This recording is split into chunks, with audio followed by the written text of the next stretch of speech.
everything there's a season, a time for every purpose under heaven. A time to be born and a time to die, a time to plant and a time to pluck what is planted.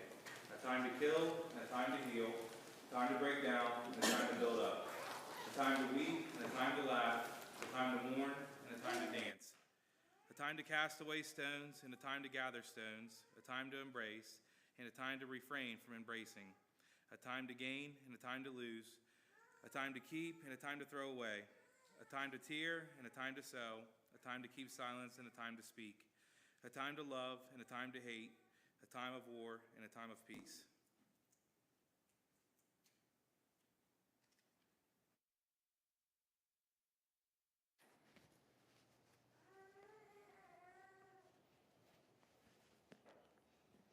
Good evening, everyone.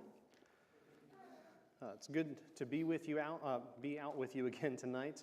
The weather has broke again. It's that little bit of rain there, and I was caught in it whenever I went to Respecs for a moment.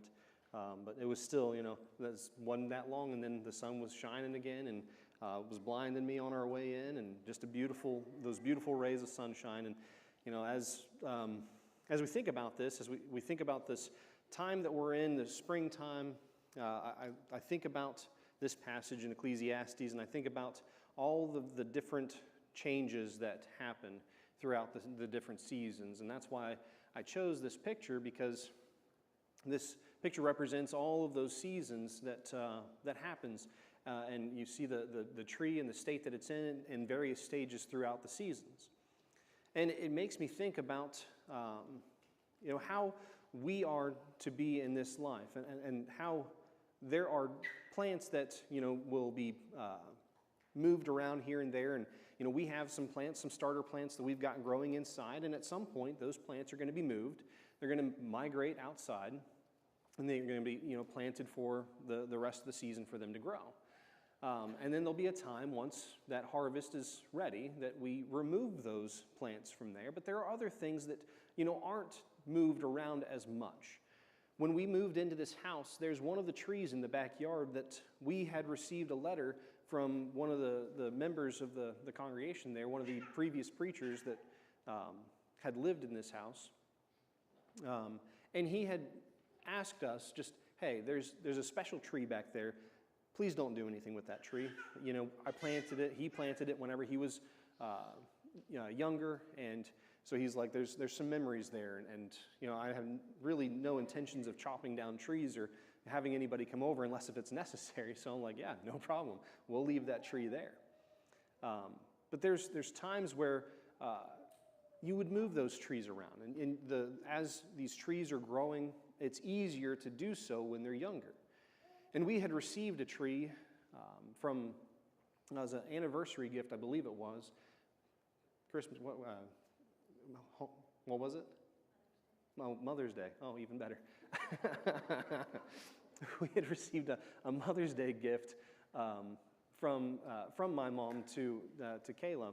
And this tree was planted in our backyard in the Vienna house, and we, didn't get to bring it with us. It was pretty well rooted. It was too large to really be moved again, especially, a big long drive, or maybe there's just too much effort on my part and I don't know how to make that kind of a move. But otherwise, we think about that. When we received it, it was only just a sapling tree. It wasn't an old tree. It was a younger tree. And when its roots take and it grows and it blossoms and it had all those apples, is what it was. It was an apple tree. And so it started to produce those fruits. And you realize then it's a well-rooted tree. It's got the nourishment that it needs and all those things. So this tree at first had been moved to its new plot. It had been removed from its original place, but now is unmoved, and it will remain unmoved. Same as the tree that was planted in our current backyard. Tonight, though, what I want us to think about in this respect is, how are we to mimic those things? How are we to be moved? How are we to be removed? And how are we to be unmoved as it pertains to this life and the life that we lead as Christians? Well, the first thing that we're going to talk about is that we should be moved with fear. When Noah was instructed to build the ark, in Hebrews chapter 11, verse 7, it says that he did it by faith. By faith, Noah, being divinely warned of things not yet seen, moved with godly fear, prepared an ark for the saving of his household, by which he condemned the world and became heir of the righteousness which is according to faith. This is something that's interesting when we see this, being divinely warned of things yet not seen. And if you take a look at some of the creation history, one of the things that is interesting is that they have determined that at one point the whole world had a different type of ecosystem. It wasn't like it is now, where we have all of the different seasons and the changing of the seasons. It was just one season year-round. And that there was no rains, there wasn't anything like that. It was kind of like a tropical area as far as that was concerned. And so it's interesting that he had not seen the type of rain that was being spoken about. And so when he's being told, hey, you need to build an ark that's going to save you from the rains that's going to be falling down, he would have been thinking, well, what are you talking about? Rain? What is that? But because he feared the Lord, he was moved with that fear. And he responded to that. And so he did exactly what God had commanded, and we could go to that passage and you can see all of the different things that he had to do and how long it even took him to accomplish this. What was it, 100 years that it took him to build this ark?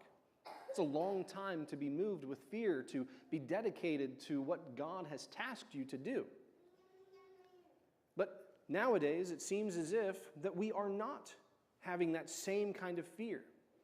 The message is preached, the message is taught to several, and we don't see that kind of fear in people, even among the Christians, even among God's people. We don't see that kind of fear. Will we not fear God? Romans chapter 3, verse 18, it says, there is no fear of God before their eyes. Does that describe us? Do we see the commands that God has given to us, has tasked us to do, and yet we are not moved with fear as we ought to be, because we should respect God and we should trust that judgment will happen and that it will be just, and that if we have not obeyed his commands, if we have not been moved with fear, that we will then reap that benefit, reap that what we sow, rather. Not necessarily a benefit there. So we need to move away from the practice of sin, the things that he has commanded us to abstain from, the things that he wants us to be rid of. He talks about the sins of this life, the things that he hates, and yet we are somehow drawn to those things. We practice those things because we're not moved with fear to get away from those things. Instead, we move away from our Creator. So we need to stop moving away from our Creator and move toward him. Move toward him. Stop defying him. We need to be moved by the knowledge of eternity, knowing that there is a reward, in a sense, that's going to happen whether we are obedient or not. And if we have not been moved with fear to do his will, we will fear him that day when we give account. There will be true fear that day. And so we see also that we need to be removed from the world.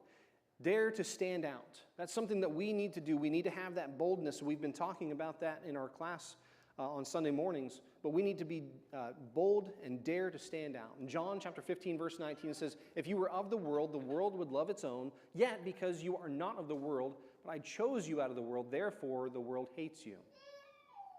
We need to remove ourselves from this world. It's very tempting and easy for us to want to remain in this. We want to find this placement of consistency. We want to find this placement of ease. We don't want turmoil and strife in our life. We want to be accepted by everyone. And when we start to do the things that God tells us to, we are a peculiar people, and we start to be noticed by others, and they start to hate us. They start to challenge us. in the things that we do, but we have to be removed out of that. Take a stand. Be removed from the world, because you have been chosen by God. You, every single one, has been chosen by God. God chose you to be saved. He wants every single person to be saved. You've been chosen by God. In 1 Peter chapter 2, verse 9, it says, "But you are a chosen generation, a royal priesthood, a holy nation, His own special people, that you may proclaim the praises of Him who called you out of darkness and into His marvelous light." You have been chosen by God. The word that is used for church, ecclesia, means called out. So here tonight, we have been chosen by God. We are called out. We are to be removed from the world. We are not to be joined with the world anymore. It's saying in James chapter 4 and verse 4, he's saying, adulterers and adulteresses, do you not know that friendship with the world is enmity with God? Whoever therefore wants to be a friend of the world makes himself an enemy of God. And this passage, a lot of people will turn to this passage and say, okay, well there it is. It says that I shouldn't be friends with people of the world. It doesn't say anything about being friends with people of the world. What it's saying is being friends of the world and the things that are in it. How else are we to do what God commands us to do unless if we teach people that we're around? Are we around people, or do we cut them off because we don't want to, we take this passage and we don't look at it the way that it's intended? He's talking about what we are to do, not who we are to be friends with. What is the world in this sense? Who is the ruler of this world? Would be Satan, would be the devil. We are not to be friends with him or his things. We become friends with the world when we put the priorities, our priorities, in the things of this world and lose focus on God. We are to be removed from this world. At some point, we're going to leave this place and go to heaven. Or we're going to be removed from this place and we're going to go to eternal damnation. There's only two choices. And we can choose to remove ourselves from the world through Christ by His grace, by His sacrifice. Will we do that? Are we doing that? Are we making that choice? Are we doing what He tells us to and go out and teach and preach to those that are around us? In 1 John chapter 2, the things of this life are going to come to an end.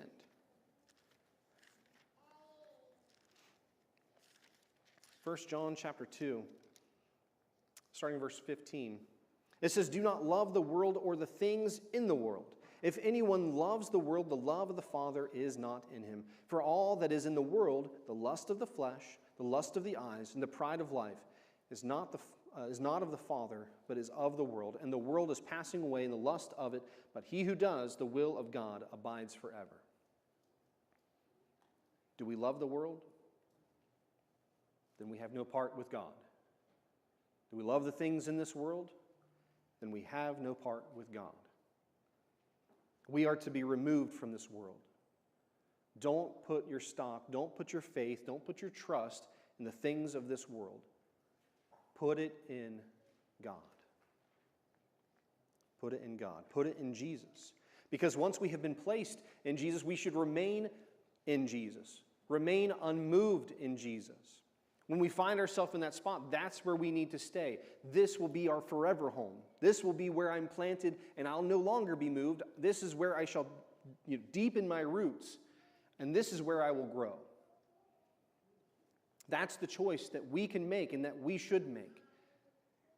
But sometimes there are conflicts in our life, and there are people that confront us, that tear away at us and try to get us to be moved again, to be moved away from Jesus. Are you unmovable when people confront you about this? In 1 Corinthians chapter 15 and verse 58, it says, "Therefore, my beloved brethren, be steadfast, immovable, always abounding in the work of the Lord, knowing that your labor is not in vain in the Lord." Are we remaining unmoved in Jesus? Or as soon as we leave this building, are we moved away from Christ? And are we planted back into the world again? Have we been moved that easily? Are we moved when someone confronts us about our faith?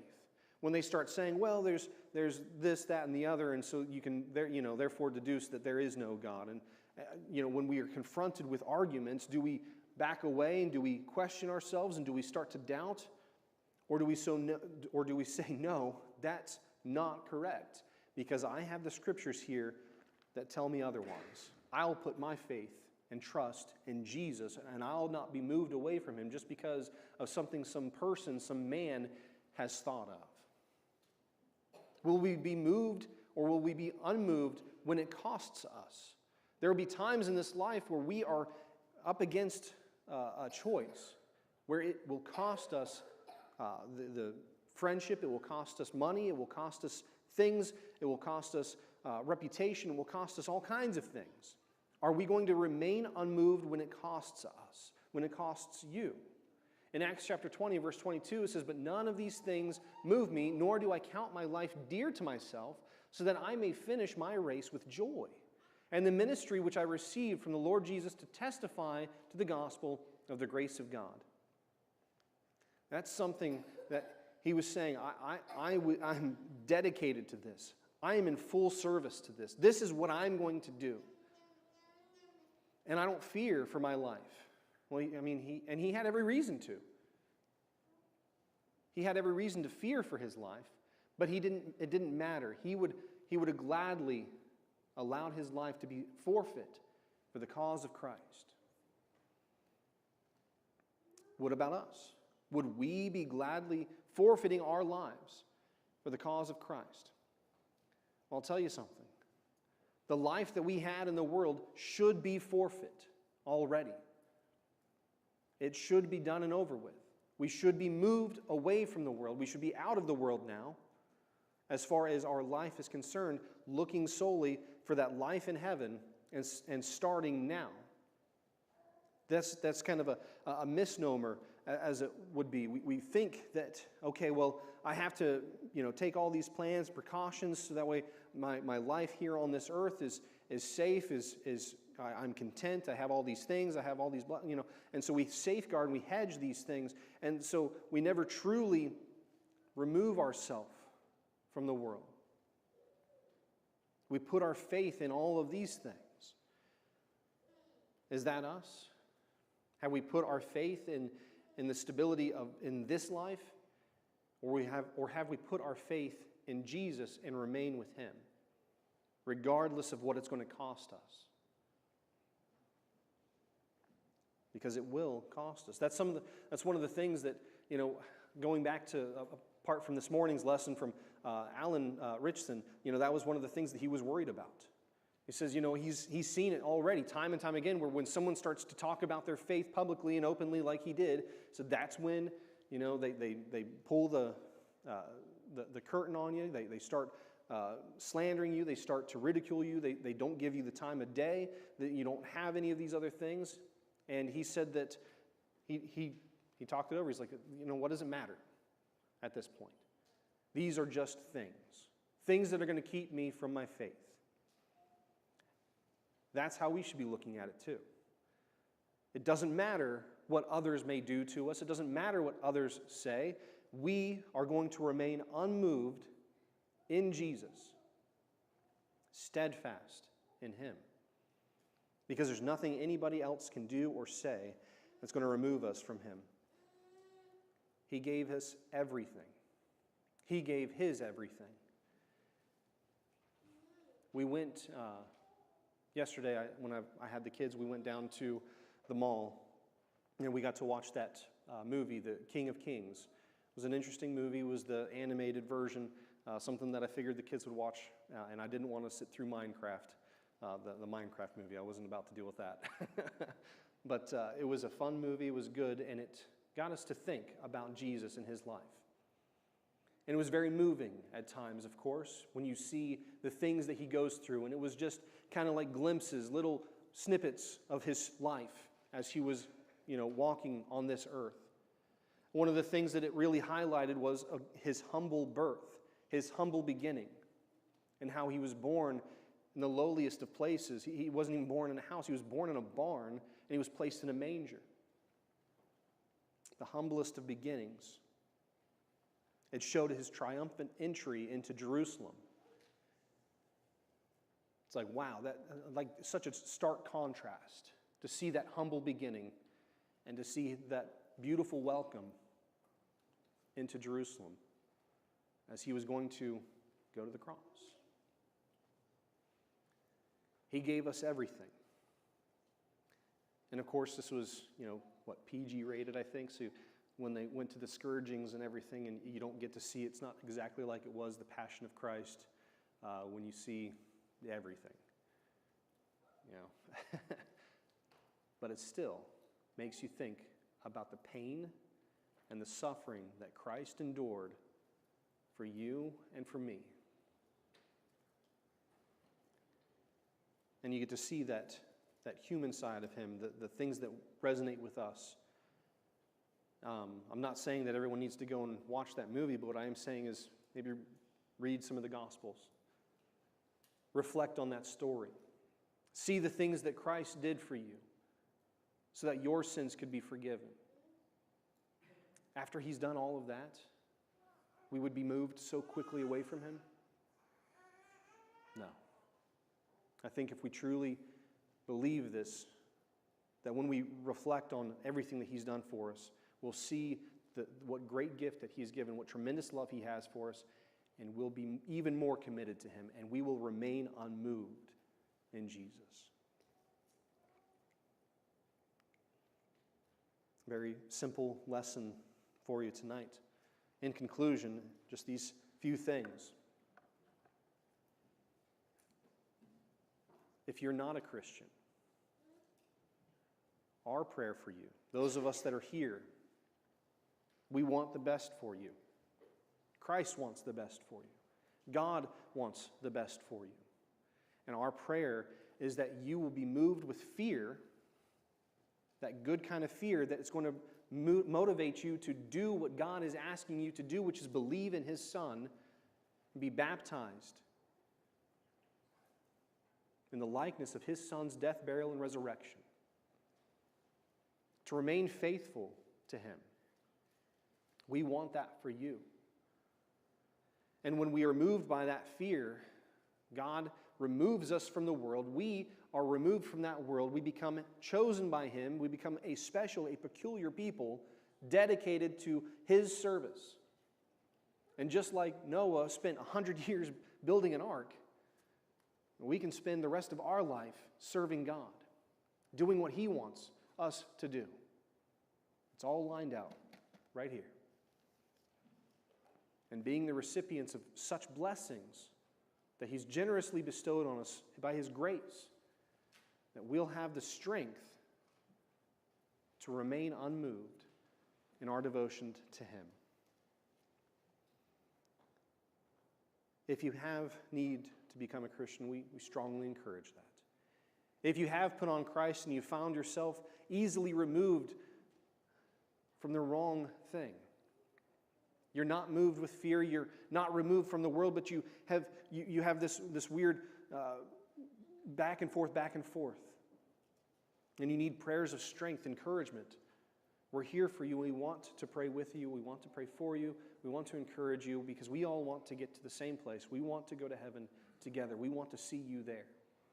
Every single person that's here, every single person out there too. We want to see as many folks in heaven as possible. If you have need of the gospel call tonight, please don't hesitate, don't wait. Let us know how we can help by taking a seat on the front as we stand and sing.